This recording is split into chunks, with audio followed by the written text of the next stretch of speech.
တက်လာမတိုးတက်လာတဲ့အတွက်ကျွန်တော်တို့မှာတာဝန်ရှိပါတယ်ကျွန်တော်တို့ဒါတွေလုပ်ဖို့လုပ်အောင်ပါအဲ့တော့ဒီအရှိကကွန်မောင်တိုင်းတို့လည်းပြောပြီးပြီကျွန်တော်ကိုယ်တိုင်လည်းအခုသွားကြည့်တဲ့အခါမှာမြို့မလေးမှာလည်းဒါအားနည်းချက်တွေရှိတယ်မြို့မ9မှာလည်းဒါအားနည်းချက်တွေရှိတဲ့အတွက်ဒါကျွန်တော်တို့ကမဖြစ်မနေဒါတော့ဦးစားပေးပြီးတော့လုပ်ပါမယ်ဘာလို့လဲဆိုတော့3တို့1တို့ကတော့ဒါဖွံ့ဖြိုးပြီးနှစ်လည်းထိုက်တဲ့လောက်တော့ပြီးပြီဆိုတော့လေအဲ့တော့ကျွန်တော်တို့ဒီ4နဲ့5နဲ့ဦးစားပေးပြီးတော့ကျွန်တော်တို့လမ်းတွေပေါင်းဖို့အတွက်ဒါအထူးတလည်းလုပ်တော့ပါမယ်နောက်အတားတစ်ချက်ပေါ့ပြီးတော့မှနောက်တစ်ခုကကျတော့ကျွန်တော်တို့ကဒီရွေးကောက်ပွဲကမဖြစ်မနေဒါဖြတ်တန်းအောင်အခုလက်ရှိကာလကျတော့ဒါအာဏာထိန်းတဲ့ကာလဆိုတော့တရားဝင်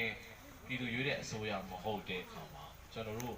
တနိုင်ငံနဲ့တနိုင်ငံကျွန်တော်ဒီ truck ကုန်တွေကိုဒီဘက်တခြားနိုင်ငံပို့တဲ့ခါကျရင်ကုန်သွယ်ကုန်တွေကအများကြီးဆောင်တဲ့ခါကျတော့အဲ့ဒီဆောင်တဲ့ခါတွေကဒီမှာ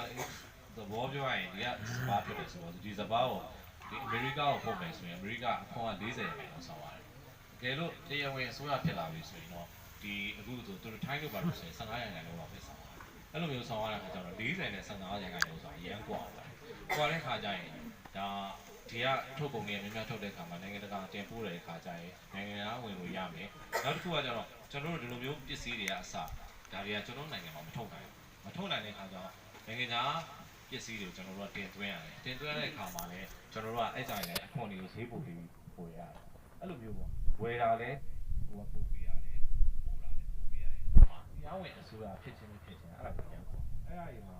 ဒီလိုမျိုးဒီမှာဒီတိုင်းမှာလုံခြုံရေးမကောင်းတဲ့အတွက်ဂိတ်တွေကိုဖြတ်ပြီးတော့ပေးရတဲ့သက္ကာလမှာကျွန်တော်တို့ကတော့ကုန်စည်ရုံတွေကအစမတန်မြင့်သွားတဲ့ခါကျတော့ဒါတွေကတရားဝင်အစိုးရဖြစ်လာတဲ့ခါကျရင်တော့ဒါတွေအကုန်လုံးကရောကြတော့အဲ့ဒါကြောင့်မို့လဲကျွန်တော်တို့ကမဲပေးခြင်းနဲ့ဒါဖြစ်ပေါ်လာမယ့်အစိုးရတည်းကိုပြည်သူလူထုကလည်းလက်ခံပြီးတော့မဲပေးဖို့လိုပါတယ်ဆိုတာလေးရတယ်အရေးကြီးရဆိုပြောချင်ပါတယ်အဲ့တော့ကျွန်တော်တို့ကမဲပေးမယ်ဆိုရင်အခုကဘယ်လိုမဲပေးရမလဲပေါ့နော်အရင်တော့ကျွန်တော်တို့မဲပေးတဲ့စနစ်ကတော့သူကတစ်စိတ်လုံးထူပြီးတော့ private ပေါ်မှာတစ်စိတ်လုံးထူပြီးမဲပေးတာအခုကကျတော့အဲ့လိုတစ်စိတ်လုံးထူတဲ့အားကဘာပြဿနာတက်ခဲ့လဲဆိုတော့တစ်စိတ်လုံးအကွက်ပြည့်တယ်ပေးတယ်ဝင်အောင်လဲသူကတက်ကြီးပဲလို့ပြောတာမဝင်ဘူးအပေါ်မှာတဝက်ကိုဝင်သွားတာရှိတယ်အောက်မှာတဝက်ရပ်တာရှိတယ်အဲကြရင်တမျိုးကိုမှတ်ပေးတယ်ဘာကြီးကမဲရုံပဲအဲ့တော့မဲရုံမှုတော့တမန်ဆိုရင်ဒါပြဿနာတွေအများကြီးဖြစ်ခဲ့အဲ့တော့သုံးပုံတစ်ပုံရောက်တာတော့သုံးပုံတစ်ပုံအောက်ရလို့ဆိုဘယ်သူမဲပေးမလဲဆိုအဲ့မှာလမ်းလမ်းမှုတွေဖြစ်တဲ့အခါမှာမဲလေမဲပုံပုံတွေနဲ့ပြဿနာတွေဖြစ်ပြီးတော့အခုလိုမျိုးဖြစ်နေတယ်ဒါခိတ္တထိန်းတဲ့ကာလအဲ့တော့အခုဒီတစ်ခါကျတော့ကျွန်တော်တို့ကဘာလုပ်ထားလဲဆိုတော့အိန္ဒိယဆက်အသုံးပြုပုံနဲ့